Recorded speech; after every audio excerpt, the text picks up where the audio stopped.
I'm here to offer you a deeper way to think about radical acceptance. So I recently had the pleasure of having as a guest and having a conversation on the Dr. Ramani Network with the esteemed Dr. Gabor Mate. He's a renowned trauma and addiction specialist, and it was just an honor to have him on. We were talking about various aspects of emotionally abusive relationships and this idea of relational trauma. But he came back to a point which I have read in his books and I've heard him make before, but I think it bears mentioning here because it was such an important point, right? If you know his work, you've likely heard what I'm about to share before. But in case you missed it, and specifically how it ties to the experience of being in a narcissistic relationship, the simple truth, as he puts it, and it's so important, is that there is no pain-free path. What does that mean? Well, radical acceptance, when you are healing from or navigating through a narcissistic relationship, is that you have to understand is that there's no better or easier or right path. Things are going to suck either way. And knowing that can help you get a bit more unstuck because you're stuck waiting like, what's the right path? What's the right path? There's no pain-free path. For example, in an intimate relationship with someone who's narcissistic, if you leave, well, perhaps they might find a new partner right away if they haven't found it already, and start publicly sharing about their new relationship, and you may feel replaced and they'll feel like they're being perfect and love bomby with this new person. Or it could be that post-separation abuse starts and you're facing smear campaigns or stalking. Or now you have new struggles related to child custody or finances. Well, the other path, if you remain in the relationship, well, it's the same old, the same arguments, the same gaslighting, the same manipulation, the same invalidation, the same emotional abuse. In a family relationship, for example, if you keep showing up as usual, it's the usual criticism and triangulation and entitlement and arrogance and guilting and shaming. And if you disengage, though, and decide to take that path or even go no contact, then you may lose other family members you care about.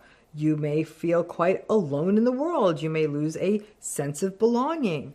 You may be criticized by the world for stepping away from your family. You may feel overwhelmed by a sense of shame.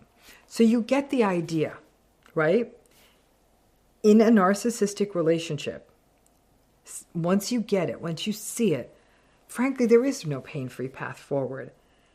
And that makes it very clear to me why radical acceptance is so difficult. We throw it away as a term, but it's really difficult because once you see it, you may wonder like, okay, well, this sucks. I knew that because it didn't feel good. Now that I see it, I'm learning that there is no good path forward. Both paths hurt. Yes, they do. However, seeing what the patterns are in a relationship, understanding them, understanding what they're doing to you, becoming clear on what had to happen to you, what you had to do to give up, to attach and remain in this relationship.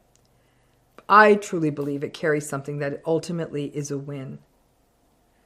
A win to having a fighting chance of perhaps being able to live more in your authentic self, to not have to keep abandoning yourself in the name of a relationship, to have the opportunity to build healthier relationships.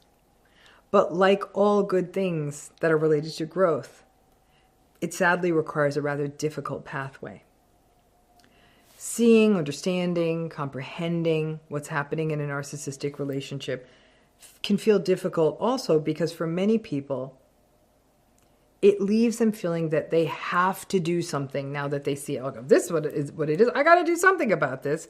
And you may feel a sense of shame, of general ick, of anger at yourself because now it's no longer a mystery. You can almost set a watch by the likelihood of the next tantrum or gaslighting experience or betrayal. And knowing that steals the hope, which is often what made it possible to keep on going in the relationship. That loss of hope is a big pivot point in radical acceptance. And it's, again, no easy path. It's a new set of negative feelings. But the belief that there is a way to navigate this better, or avoid the wrath or the regret or the sadness or the anxiety, there just isn't. And one of the questions I most get sent to me through social media and all of this is, how do I talk to my narcissistic fill in the blank, mom, partner, dad, spouse, friend, sibling, whoever the hell it is, about whatever issue there is, without them getting angry or without getting into a fight? The answer to that question, you don't. That's the radical acceptance. This conversation is going to be a mess. And in the quest to find the path of less pain, you can often get really stuck because there isn't one. So when there is no path, you get frozen. Ultimately, it's not about what path results in no pain or less pain or in greater ease, but you making a choice that is yours, not to avoid pain, but to embrace growth, to embrace ultimately a healthier choice. And that healthy choice may mean that right now, you may not exit the relationship, but now you see it clearly for what it is. However, that is then your choice. And that is difficult, more difficult than trying to avoid pain. Both choices are tough, but one is more in line with your values and needs and wants right now. In the process of abandoning ourselves to stay in these relationships, we also abandoned our ability to make choices, because there were never easy ones to make, right? Because these so-called choices always ended up in uncomfortable places. Avoiding pain absolutely makes sense. It's what we human beings do. But avoiding pain also impedes growth. As you stand at a crossroads in your narcissistic relationship, wondering what path is easier, what will be better, what will not hurt, it may be magnifying that sort of physically felt sense of stuckness that you have always felt in this relationship.